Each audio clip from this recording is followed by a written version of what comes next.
sasakay kayo sa barko, makikita ninyo ito usually, kung hindi ito, kung nasa labas ito ng bridge, yung may manibela, kung nasa labas, usually makikita nyo sa harap. This is the compass of the ship. Nakalagay siya sa casing na tinatawag binakol. Pansinin nyo, yung casing niya kahoy. Kasi ang compass, kailangan walang nakapalibot na metal. Otherwise, lilipat yung bearing ng needle ng compass, maliligaw yung barko. Now, since the development of ships or vessels, they carry compasses to guide them sa pag-navigate nila sa dagat. And this is very, very useful kasi may mga pagkakataon na yung biyahe gabi. When you are traveling in the middle of the night and you cannot see a thing, you need a compass to bring you safely to your destination. Kapag wala ka nakikitang mga landmarks, you need a compass to bring you to your destination. Pero, once in a while, ang compass na ito, kailangan i-recalibrate. Akala natin dahil compass, dahil yung magnetic field ng North Pole ay hinihila yung needle, akala natin sapat na yon na makapagbigay sa atin ng guidance. Hindi. Once in a while, dinadala ang compass para i-recalibrate ang reading. Now, in the same manner, we are here this morning. We are docking to recalibrate our spiritual and moral compasses.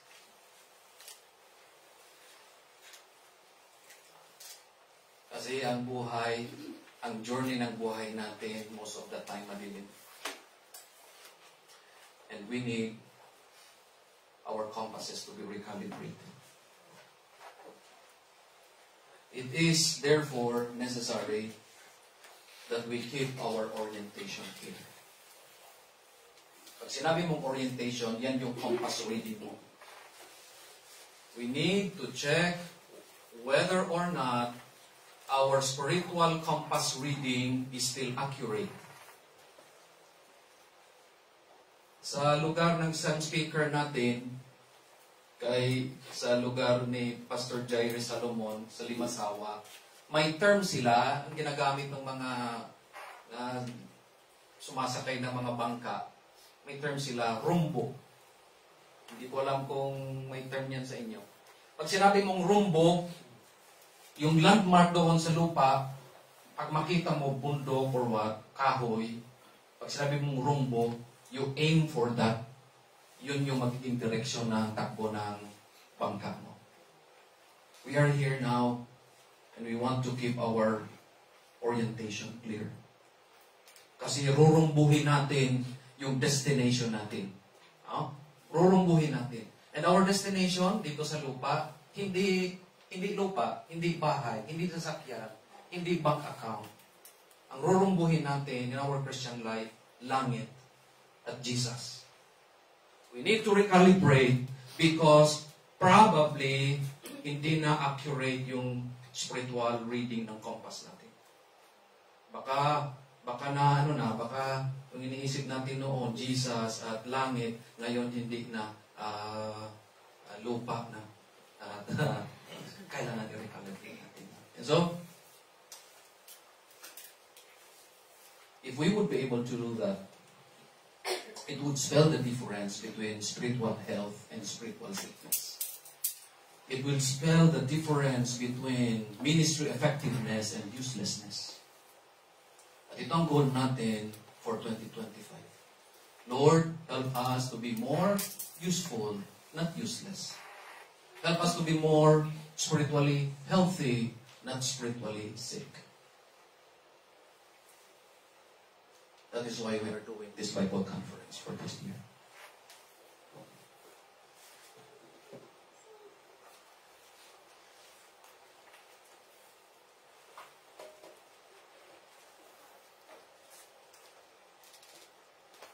What we have been last year, 2025, we want to improve that. Where we have been last year, we would want to progress on. At kailangan na natin ma-recalibrate itong mga compass natin. Okay?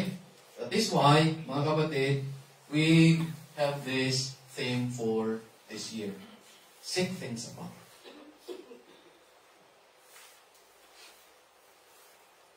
From Colossians chapter 3, verse 1 to 2 Corinthians chapter 4, verse 8. Okay?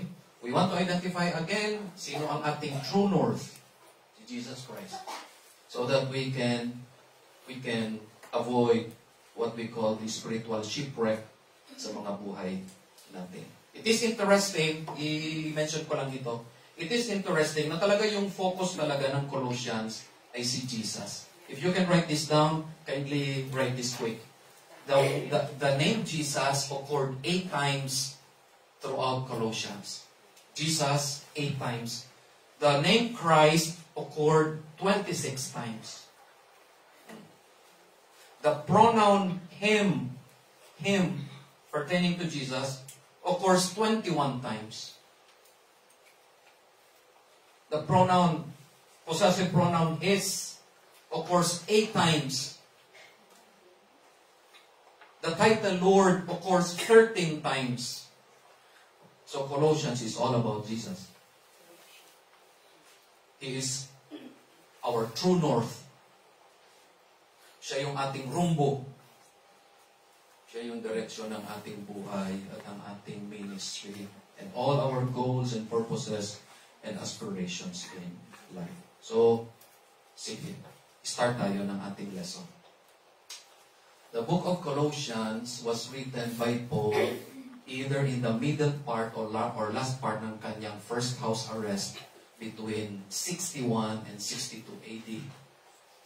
The problem that the church was facing at Colossae was that they were in danger of what we call a spiritual shipwreck. Bakit? Kasi pinasok ng false teachers ang church sa Colossae. Dala-dala nila yung katuruan na si Jesus hindi siya superior. They minimized Christ and they maximized angels.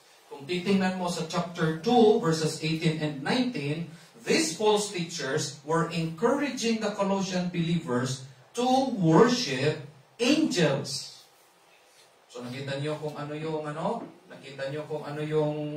yung danger? Si Jesus, wag na ninyong i-worship si Jesus. Ang i-worship ninyo yung angels na. Meron ba tayo niyan sa modern times natin? Meron ba tayo ganon? Meron.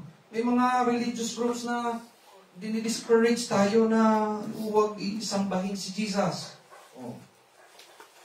Pastor Jerry, nagkwento kami kahapon, may kakilala kami na dati masigasig siya mag-follow kay Jesus. Ngayon, would not accept Jesus as the Son of God. Ito yung kinakaharap ng Colossian Church. At ito din yung tinitingnan natin na danger. If we lose focus on Jesus being our true north, we stand the possibility of experiencing spiritual shipwreck ourselves. Believers in the Lord, remember, most of our earthly life, we would go through dark night times.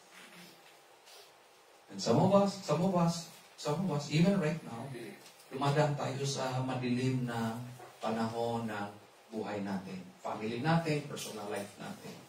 And we need to recalibrate this para hindi tayo maligaw in our Christian life. Now, be what you are. Yan yung mantra ng New Testament. Alamin mo kung sino ka and behave what you are. Alamin mo kung sino ka. And you act on it. Even in the letters of the Apostle Paul, Yan palagi, over and over, sa 13 episodes niya, yan palaging sinasabi niya, you are this, you are that, therefore you must. I'll give you an example. After na makopy ninyo, kindly open to chapter 2, verse 6 ng Colossians. Atras lang tayo, one chapter. Bigyan ko kayo ng example.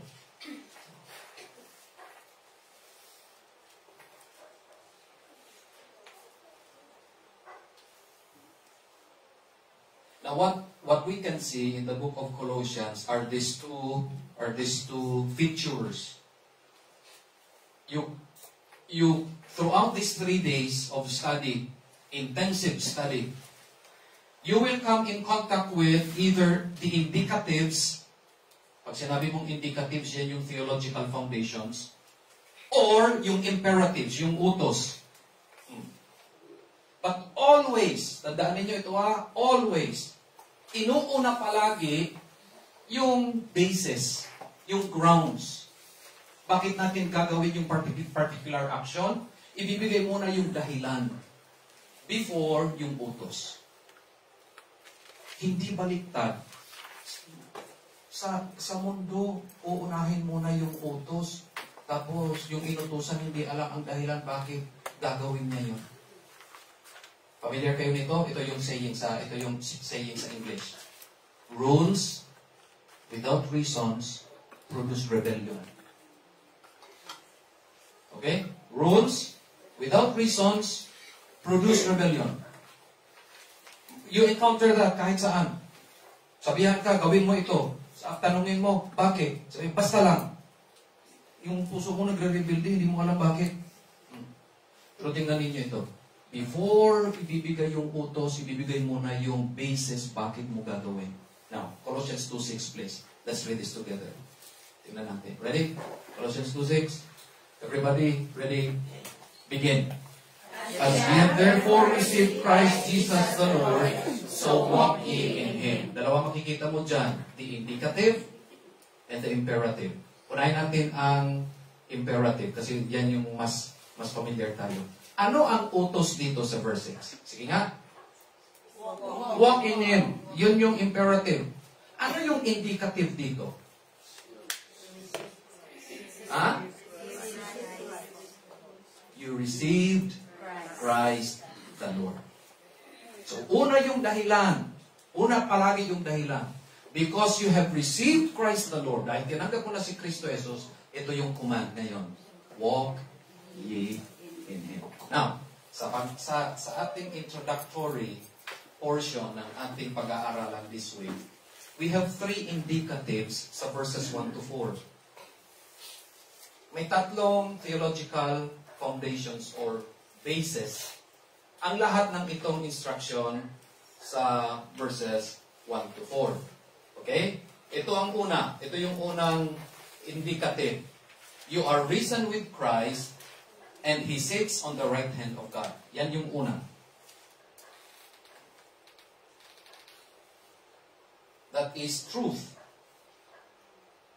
That is reality. You are risen with Christ.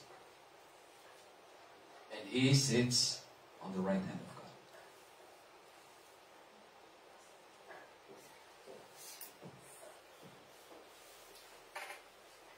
Okay, ikalawa. You have died, and your new life is hidden with Christ in God. Yan yung ikalawa. Inuuna natin muna yung yung reasons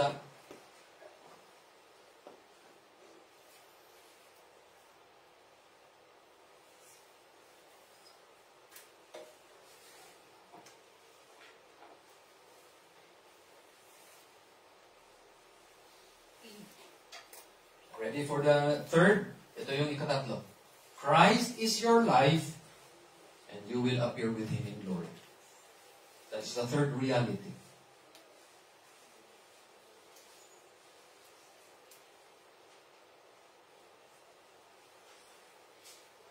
All of these 3 are interconnected. All of these 3 are interconnected. Tingnan ninyo, you have died. Okay? You have died with Christ. May verse ba tayo dyan? Galatians 2:20. 20, I am crucified with Christ. So, very, very clear. You have died. Sunod, but you didn't stay in the tomb. Because you have been risen with Christ as well. Oh. In other words, you have been resurrected with Him as well. At yun ang desire ni Apostle Paul, Philippians 3, that I may know Him and the power of His resurrection. At ikatatlo, Christ is your life. So interconnected ito. Now, these are the indicatives, also known as theological foundations, or grounds, or bases, dito sa verses 1 to 4. Ibinigay natin una yung indicatives, the way the Word of God presents it. Ito yung mga utos. May dalawa. Una, seek heavenly things. Which is, yun ang theme natin for this Bible conference. Seek heavenly things. Ikalawa, set your affection or interest on heavenly things.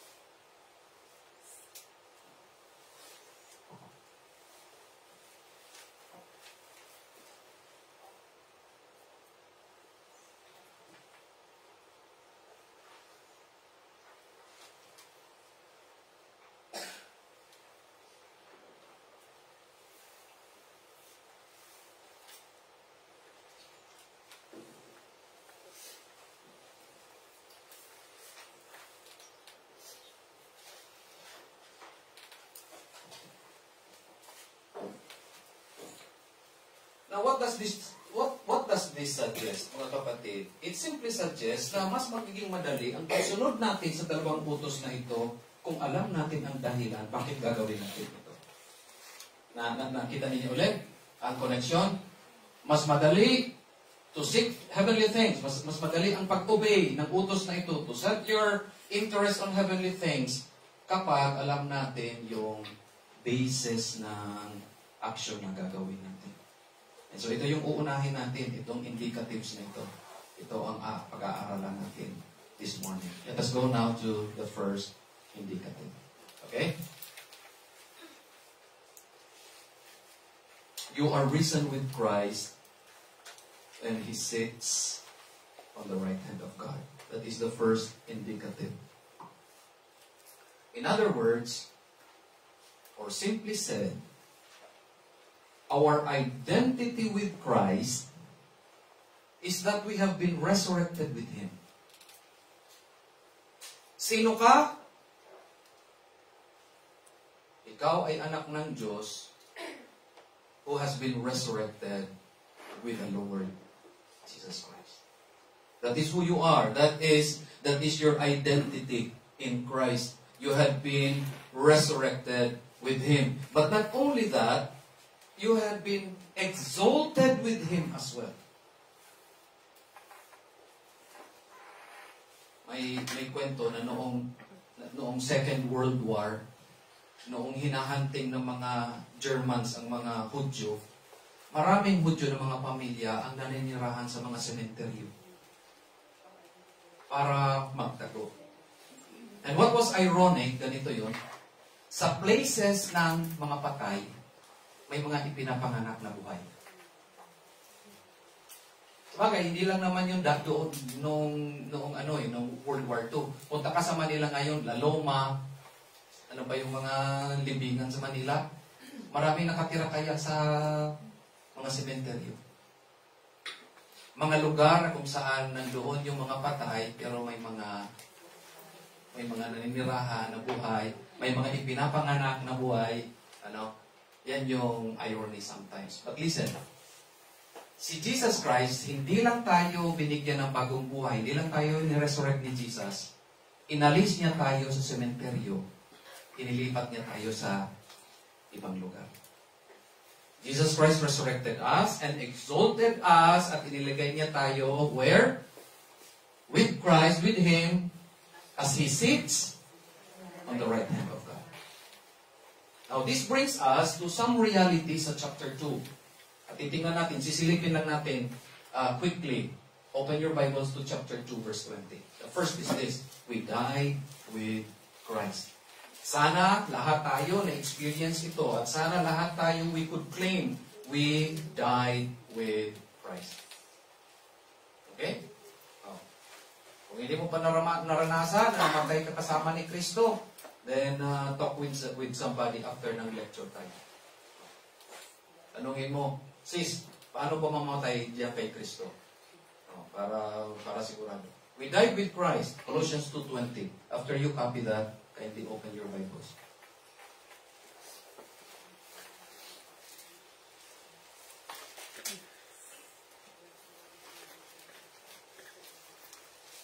The word if there, bago natin basahin, the word if there is not the if na conditional. Rather, this is the if of certainty, the if of argument. Basahin natin. Ready? 20, go. Wherefore, if you be dead with Christ from the rudiments of the world, while as though living in the world, are ye subject to ordinances. The word if there, pwede mo palitan ng since. Oh. Since you have been dead with Christ. And that is the first reality there. Anyone who have placed his faith in the Lord Jesus Christ, he or she has died with Christ. Chapter 2, verse 20. Okay? So lahat tayo, sana, together with the Apostle Paul, we could say, I am crucified with Christ. This is the second reality. We were buried with Him. Chapter 2, verse 12. We were buried with Him. Symbolically, ito yung sabi sa verse 12.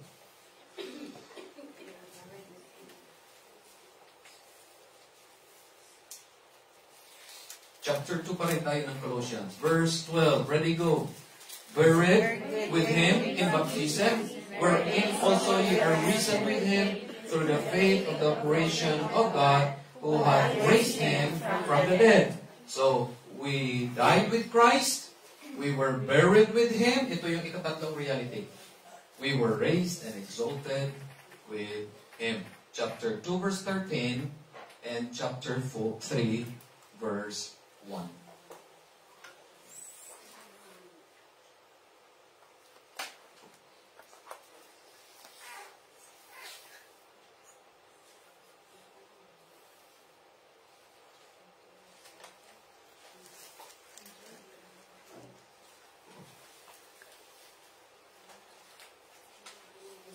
Okay, chapter 2, verse 13. Ready? Begin. And you, being dead in your sins and the circumcision of your flesh, hath He quickened together with Him, having forgiven you all trespasses. Let's go to chapter 3, verse 1. Ready? Go. If ye then be risen with Christ, seek those things which are above, where Christ sitteth on the right hand of God. So ito yung unang theological foundation natin. If you have a personal relationship with the Lord Jesus Christ, you can be certain of this. You have died with Him. Chapter 2, verse 20. You were buried with Him. Ang symbolism niya, yung baptism. Chapter 2, verse 12. You have been raised, but not only raised, inilipat ka niya sa another location. Iba kasi, there is a difference na nabubuhay ka sa sementeryo at among the dead at nabubuhay ka among living people. Masarap pa rin ang pakiramdam na, pero sabi nila, mas okay daw sa sementeryo kasi tahimik. Pero mas masarap pa rin mabuhay na kasama mo ang mga buhay. Jesus, inilipat tayo, hindi lang sa any particular location, inilipat tayo to a place of exaltation. He has placed us together with Him, sitting on the right hand of God. Ito yung kung ito yung indicative, kung ito yung theological foundation, what does this suggest? Tingnan natin. Wala nang battery. Jeez!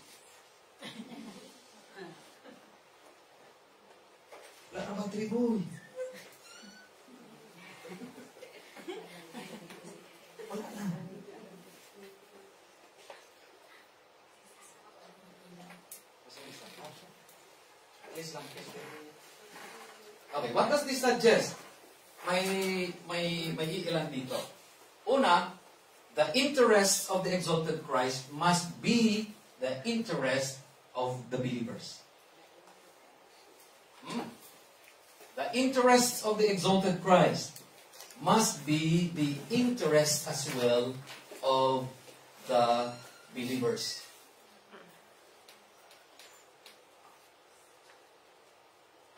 As Jesus now sits on the right hand of the throne of God, yung kanyang interest dapat yun din ang maging interest natin. Kaya anong sabi ni Paul? Seek heavenly things. Set your affections on them. Yan yung interest ni Jesus para sa atin. At sana yan din yung interest natin para sa sarili natin. Imagine mo yun, inilipat ka niya sa right hand ng throne ng Diyos Ama because Jesus wants you to experience these heavenly things more than you enjoy the earthly ones. Yan yung unang implication. Therefore, we say goodbye to the former way of life. 2 Corinthians 5:17. Memorize natin. Ready? Begin. Therefore, if anyone be in Christ, he is a new creature. All things are passed away. Behold, all things are become new. We say goodbye to the former way of life. And we enter to a new type of life. The life of the risen Lord Jesus Christ. Yan na yung buhay natin ngayon. At yan na yung dapat makikita sa atin ngayon. Okay? Inubad na natin yung dati nating buhay, may bagong buhay na tayo at yan dapat ang makita sa atin. Second implication. Let us read this together. Ready, go.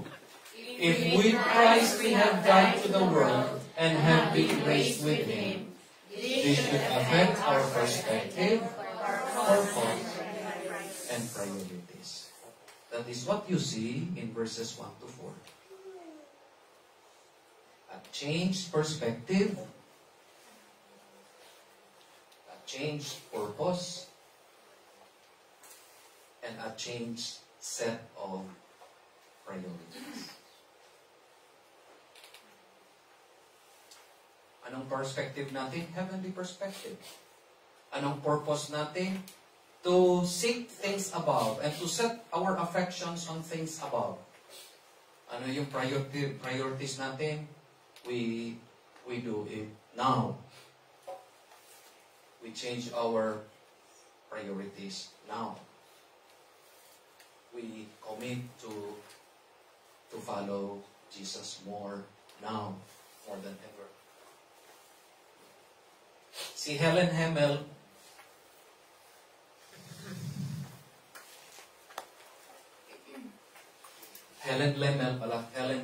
Si Helen Lemmel, she composed a hymn na familiar tayo, Turn Your Eyes Upon Jesus.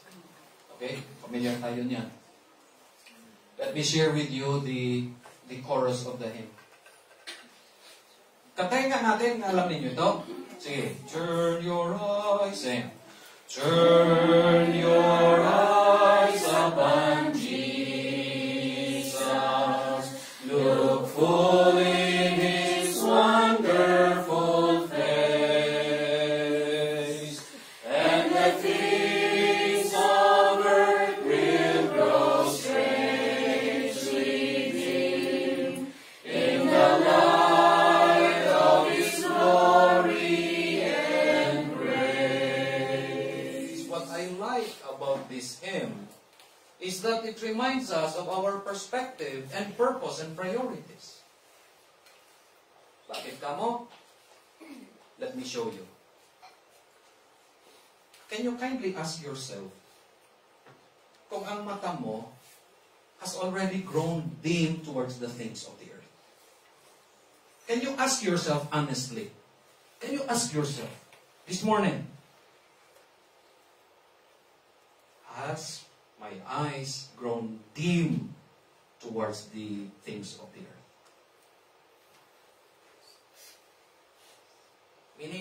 Meaning, has these earthly things become blurred sa iyo? If so, kung nag-dim, praise the Lord. Pero kung hindi, ibig sabihin, you long more for earthly things more than the heavenly ones. Kung hindi pa rin nag-dim, na supposedly dapat mag-dim na, kung hindi pa rin, is it because you are not looking full in Christ's wonderful face?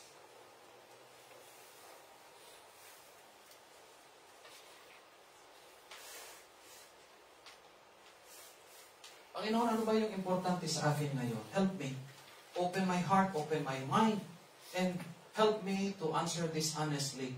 Ano ba yung pinaka-importante sa akin ngayon? Ano ba? Pamilya? Anak? Pera? Work? Na dumating yung punto na mas mahalaga pa sila kaysa sa iyo at sa aking relasyon sa iyo. Na supposedly dapat hindi. Dapat si Jesus. Dapat si Jesus ang true north natin. Is it because we failed to turn our eyes upon Him? Is it because we failed to look full in His wonderful face?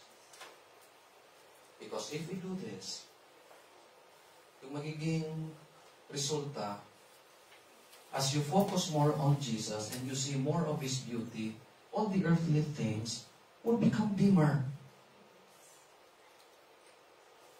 Mababago yung perspective mo, langit. Mababago yung priorities mo. Mababago yung purpose mo sa buhay. It would not just be about me, myself, and it would be about Jesus, and Jesus.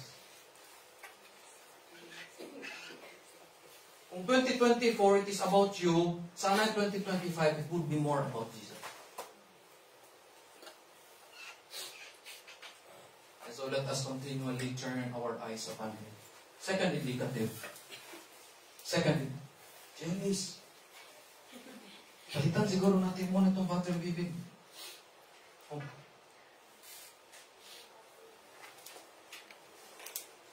Okay. Sige. Second indicative, you have died and your new life is hidden with Christ in God. Verse 3. Hindi na natin babasahin ang verse kasi nabasa natin kanina. Ito yung ikalawang theological foundation. You have died and your new life is hidden with Christ in God. Okay? What does it mean?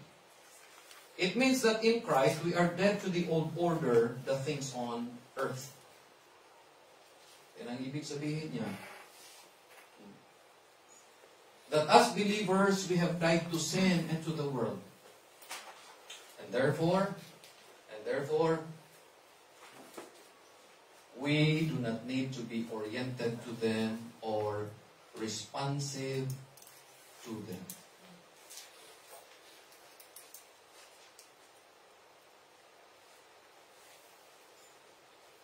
Dati nung wala pa tayo sa Panginoon, yung interest natin towards sa kasalanan talagang masyadong malaki.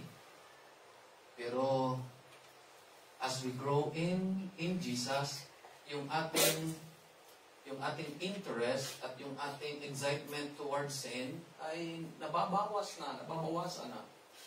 Yung ating orientation, yung hila ng worldly things sa atin, nababawasan na. Oh? Yung spiritual compass needle natin, imbis na hilahin ng mundo, talagang steady kay Jesus, steady sa langit.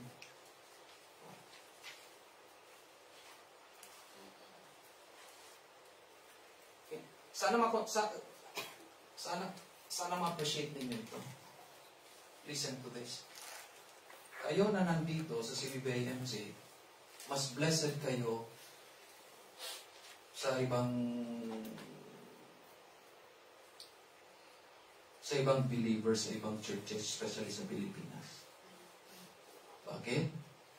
Malaki ang chance ninyo dito na mas maging focus kayo sa pag-nurture ng spiritual life ninyo. Sa Pilipinas kasi, you cannot do that easily. Marami ang mga distractions, marami ang mga, alam mo yun. So, pahalagahan natin itong mga pagkakataon na ito na talaga we could grow. Mabago yung ano natin, yung orientation ng ating spiritual compass. Okay? So, ito yung implications niya. Ito yung suggestions nitong second indicative. Because we died to sin, because we do not need to be pulled by the magnetic pull of the world or be responsive to it. Ito yung implication. Una, the life of the Christian is hidden, is securely tucked away in the Lord Jesus Christ. And I hope you would notice the double security mentioned there. You are hid with Christ in God. Itinago ka kasama ni Kristo diyan sa Diyos.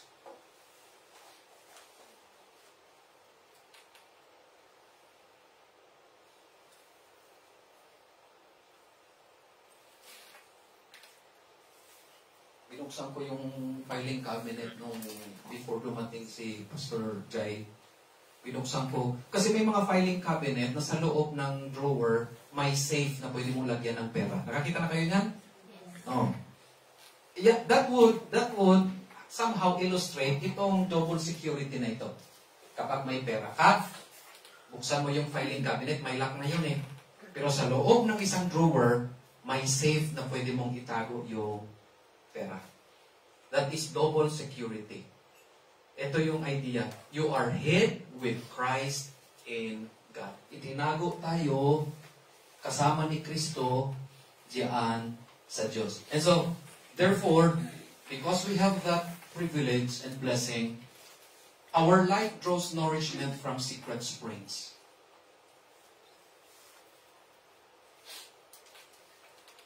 In Christ, we are nourished. Not just physically, but spiritually. We are daily nourished.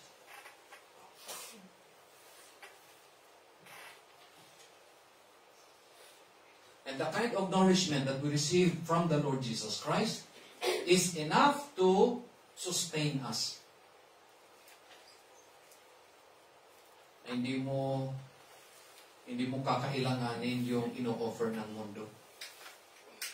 The other day, pumunta po kami sa Victoria Park. Tingin-tingin kami ng bulaklak. May libreng patikim ng anong klaseng honey yan na mahal? Manuka honey. Oh, masarap talaga. Iba yung tamis niya. Oh. Binigyan kami ng ganito lang siguro, parang kukulang kalaki. Maliit pa nga. Oh. Hindi nga honey, ano yun? Yung wax. Yung wax, yung diba? Yung honeycomb. Yun ang pinatikim sa amin. Iba yung lasa talaga. Pakatikim ko, first time ko yun, sabi ko, iba talaga ang lasa nito. Now, you compare that sa natikman mo about kay Jesus. Kapag makatikim ka ng sweetness ni Jesus, hindi mo nahahanapin yung ino-offer ng mundo.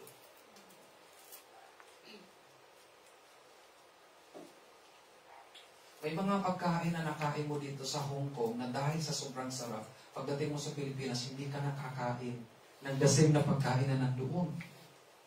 Kasi sasabihin mo, mas masarap yung nakain ko doon sa... At ito yung gusto ni Jesus. The more we spend time with Him, the more we nurture our relationship with Him, the more we taste of His sweetness, hindi na natin hahanapin and we would not desire the sweetness of the world. Our life draws nourishment from the Lord Jesus Christ. Second, our life is as safe as a deposit locked in a bank vault.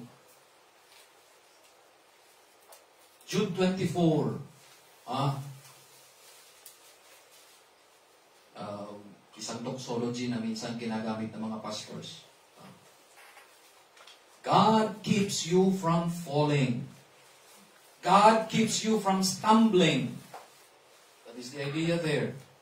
And He keeps you safe. Like a precious jewel or like precious metal na itinatago sa safety deposit box. You are safe.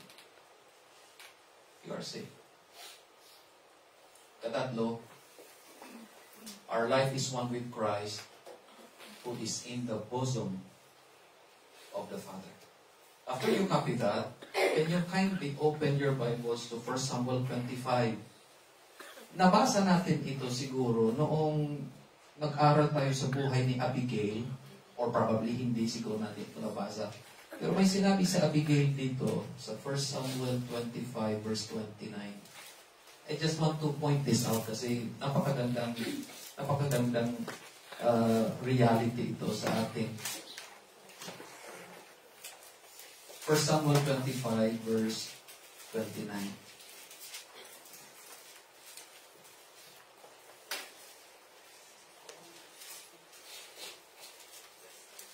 First Samuel 25 verse 29.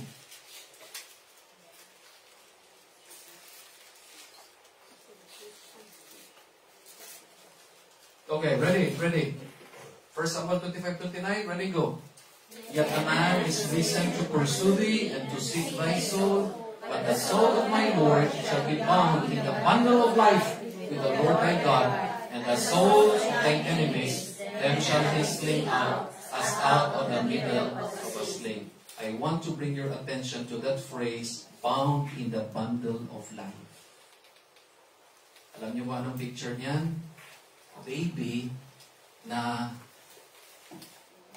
nandito sa dibdib mo. Kayo ng mga mama, yung mga baby niyo, nahawakan ninyo sila na you have held them close to you. Unless na dahil sa pangangailangan, kailangan mong iwan at ibang tao yung nag-embrace sa kanya. But this is how we keep our loved ones close to us. At ito tayo, this is how God keeps us. He binds us in the bundle of life. Iniingatan tayo ng Diyos and He keeps us safe and secure. In the Lord Jesus Christ and with the Lord Jesus Christ. And so take note of that. Mahalaga ka sa Diyos. You are safe, you are secure, you are significant to Him. Ikatatlo. The third theological foundation is that Christ is your life, and someday you will appear with Him in glory.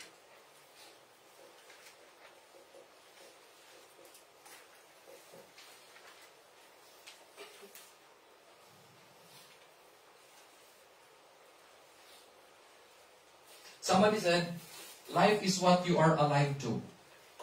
Nakuha ko ito sa isang article or what. Life is what you are alive to.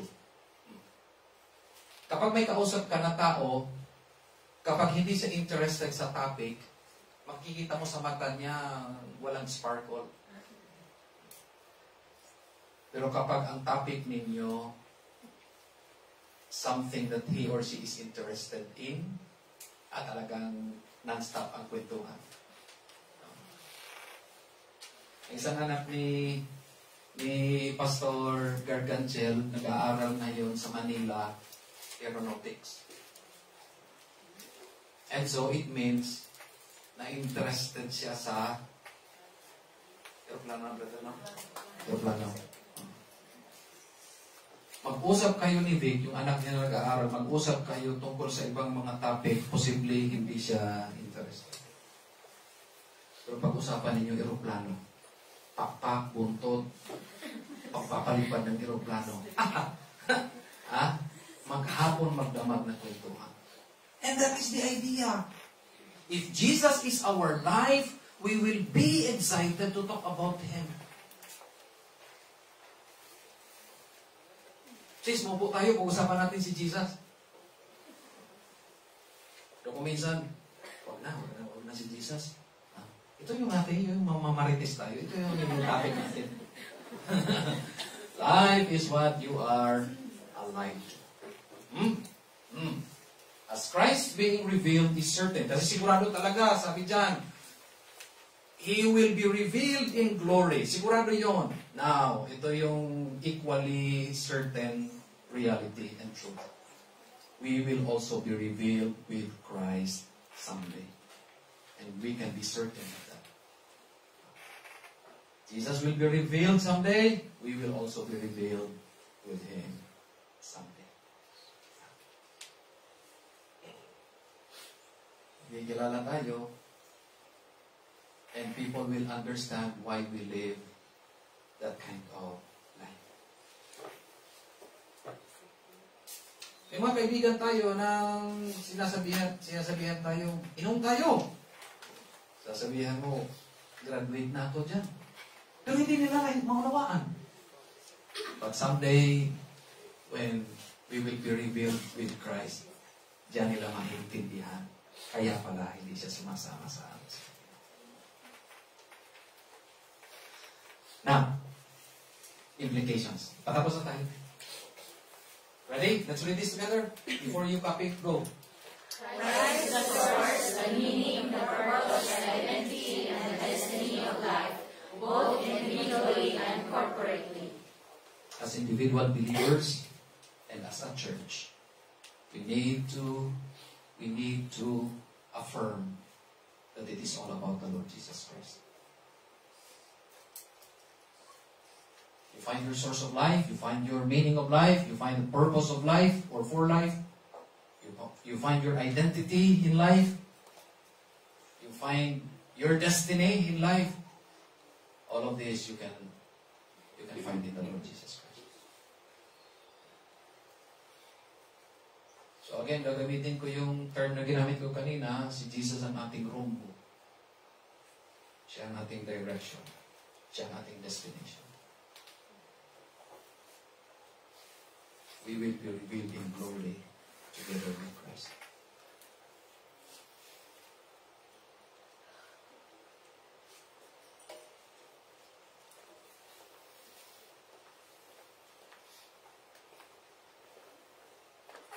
Imagine mo, positionally, we have already been glorified. Romans 8:30, wala na tayong time magbasa. Pero Romans 8:30, you read that later. Positionally, we have already been glorified with the Lord Jesus Christ. At ihintayin na lang natin, someday, doon tayo sa langit, everything will be fulfilled.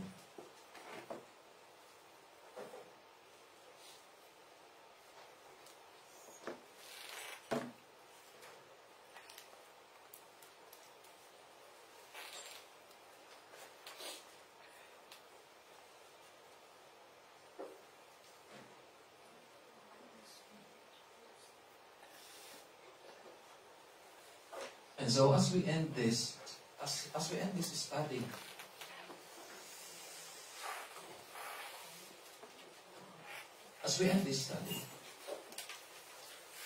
the challenge of our study this morning is to help us recalibrate the compass of our hearts.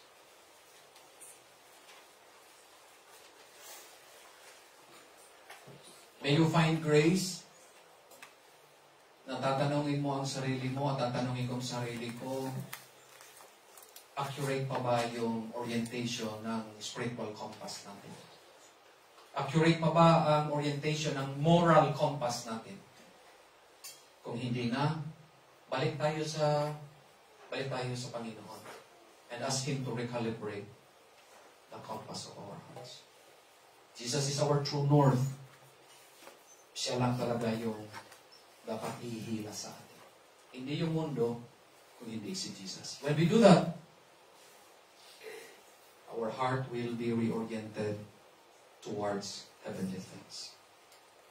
When we do that, our interest will be reset towards things above. So I hope and pray ito yung magiging release ng ating pag-aaral the next 3 days, as Pastor Garganchel and Pastor Jaire will unfold the Word of God to us. ito yung tutulong sa atin sa pag-unawa ng salita natin.